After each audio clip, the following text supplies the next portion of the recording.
Hey, what's up YouTube? Dan the Fix-It Man. Got another quick video here for you. I'm going to show you how easy it is to install a catalytic converter protective shield on a 2015 Toyota Prius. This is a Gen 3. Now this will be the same for a PriusV or the Lexus CT. These are highly targeted by thieves for their catalytic converter and the precious metals inside for recycling. This shield that I'm going to be installing is made by MillerCat. They reached out to me and offered this shield to me in exchange for a quick review and install video. You might have seen the video that I did with one of their CAT shields on a 2022 Toyota Tundra recently, and it worked great. I'm very happy with it. So let's take a look and see how easy it is to get this installed. Now first you'll see that I have the car safely lifted up and on jack stands. Just make sure that if you are going to do this yourself that you're very safe. I also have the wheels chalked so that this car can't roll backwards while I'm doing this. So here's the CAT shield and how it comes. It comes nicely packaged, by the way. This piece down here is the Resonator shield. This will go on last. These two little threaded holes line up. These two get attached together before you put it on. And then up here, this is the nut plate. You can see that this has threaded inserts that are welded on,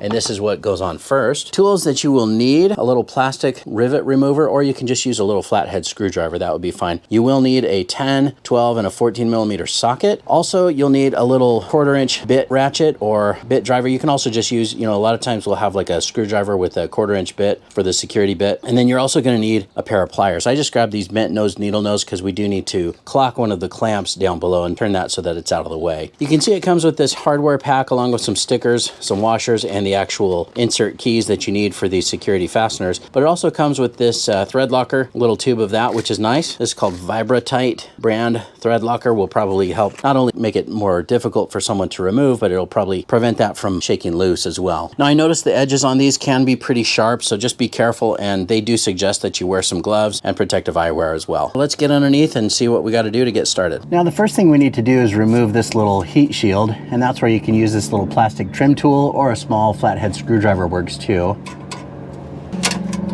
Try these out.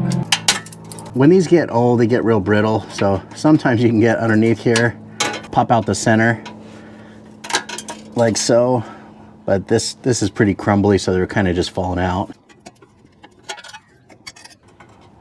All right, we can take that off. Okay, we just need to take this bolt out here. This is a 10 millimeter, and this is just basically your oxygen sensor bracket. Okay, so here's the nut plate, and this is the correct orientation. You can see this hole right here. We're gonna put the bolt through that we took out. And when we put this up, we just need to put these up above or behind. Position that up above, and then this tab does stay below. So see right here, we just need to line that up and just verify that all of the little threaded holes line up here as well before we tighten this. But I'm just gonna go ahead and put that 10 millimeter bolt back through. I'm just kind of threading that in there loosely so that we can still move this and line it up as needed. There we go. Now you can use the little security screws that they give you to line up these holes, but I'm just kind of eyeballing it. It looks pretty close. So now we need to come over here on this side, and we need to take out this nut right here.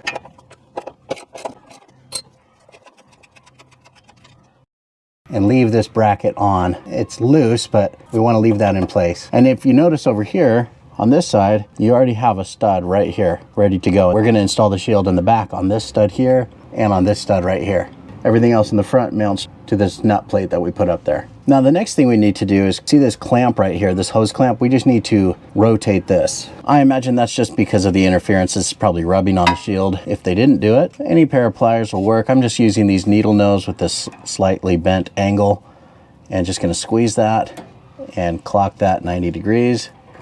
Looks good. Now we can go get the shield and attach the little piece to it before we bring it back down and install it. In order to put these security screws in, they send you this little security bit, and I'm going to put it just in this little 1/4-inch ratchet, and I'm going to tape the bit in place. If you're just using a nut driver that has like removable bits, a lot of times they're magnetic and you won't need to use the tape. I'm just using the tape this time just to kind of hold that bit in place so it doesn't fall out while we put this together. So the next step we need to do is attach this little piece here to the main shield.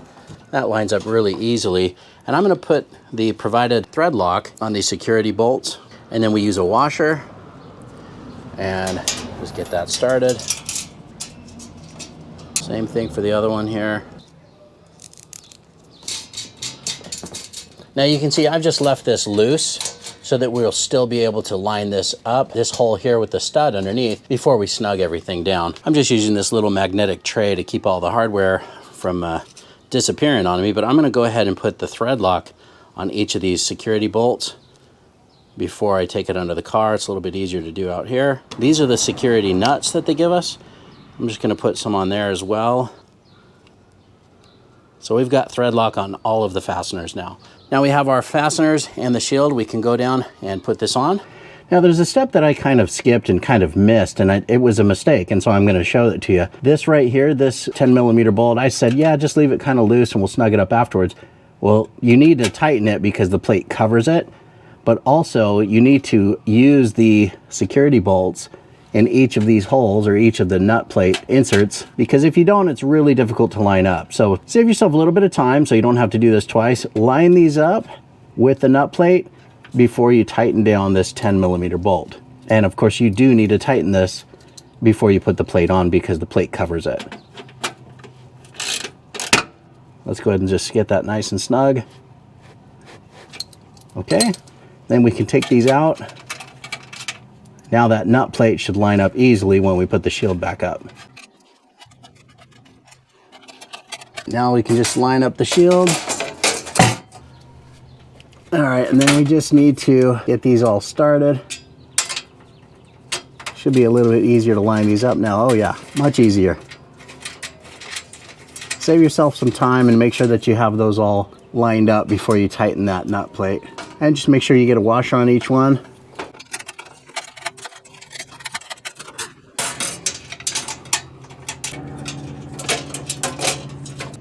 Now you might be able to put your other hand up behind here to hold the nut plate down, because you can see when you push this bolt in, it almost wants to push it up, but we got lucky, we got it started.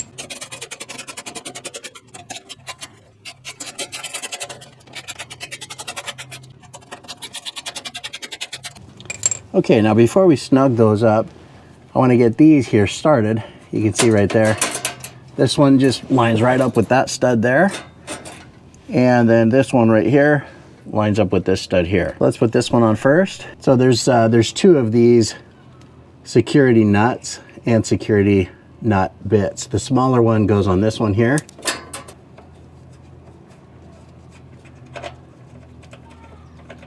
Okay, and then this one here, it's the bigger of the two, and this comes with the larger security key. All right, now we can go around and snug everything. I'm going to start with these two here.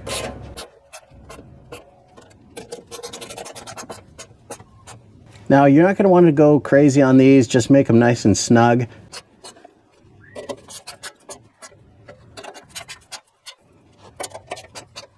I'm just using this 12mm socket over the security key here. Let's make that nice and snug. And then this one here is the 14mm. All right. Well, that's it for the front shield. Looks good. I'm happy with that. Let's get that Resonator shield installed on the back here. All right, now the Resonator cover portion of this should be pretty simple. All we need to do is take off this chassis brace here. There's 4 14mm bolts, and this will slide right underneath. And then we put the chassis brace back on and should be good to go. So let's just go ahead and loosen all 4 of these.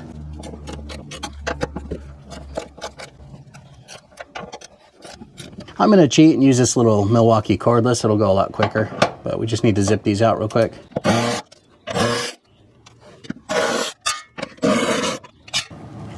Okay, and then just line up the shield right here. And we're basically just putting the chassis brace back on. And we'll get a couple of these bolts started.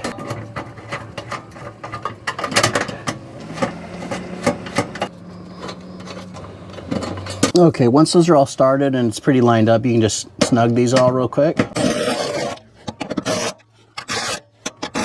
Now I'm just going by feel on the torque on this, but just make it nice and snug. Basically just trying to make that as tight as it was when I took it off. And that's it. The Resonator part was very simple. You can see this just kind of prevents somebody from being able to use a chain cutter or a Sawzall here up on the end of this. because that's usually where they're going to be cutting it. This side of this chassis brace so that they can drop the whole thing down, the resonator and the catalytic converter. But if they can't cut on this side of it, you know, they can cut back here, but this chassis brace keeps them or prevents them from being able to pull this out. And as you can see this side here, it just makes it really difficult for someone to get in here and cut. Well, there it is. That's the complete install. Really wasn't difficult at all. It actually only took about a half an hour. Well, just want to say thanks to MillerCat for sending this to me. I'm very happy with it. I think the owner of this Prius will be very happy and probably will sleep a little bit better at night. Most of the times these cats are cut off and stolen in a matter of, you know, just a few minutes. And if you add a lot more time, you know, doubling or tripling the time that it would take them to steal these catalytic converters, hopefully that would just cause them to give up or move on, unfortunately, to another target. If you were a target of this and this has happened to you already, I am very sorry. I know it's super frustrating, very, very upsetting, and I'm sorry. I'm sorry it happened to you. But this is something you can do if you are going to keep the vehicle and replace the catalytic converter. I think it's a very wise investment. If you have a Gen 3 Prius or a Lexus CT or even a PriusV and you haven't had your catalytic converter stolen, it's a very small investment of money and time to protect it. It's very cheap insurance, and I would recommend picking this up. I mean, this is several $1,000s to have the catalytic converter replaced, and these thieves are just stealing that. They don't care about you. They're just taking it and recycling it, and it's an epidemic. It just doesn't seem to be slowing down anytime soon. So would I recommend this? Yes, highly. I would highly recommend this one. No cutting, no grinding. The overall install process was very easy on this. You know, if you've got access to a nice floor jack and some jack stands for safety and some simple hand tools, you could do this in an hour or less. If you had an extra hand, that would be helpful as far as holding the shield up while you get it started, but it really wasn't that difficult. I hope you liked the video. Please give it a thumbs up and subscribe if you don't mind. That does help me out. I'll get a link in the description where you can pick one of these up as well. Just make sure that your year, make, and model is compatible for this shield. And there's going to be a coupon code. It's Dan the Fix-It Man at the end of this video that you can enter in and get a discount as well. Thanks so much for watching, and good luck.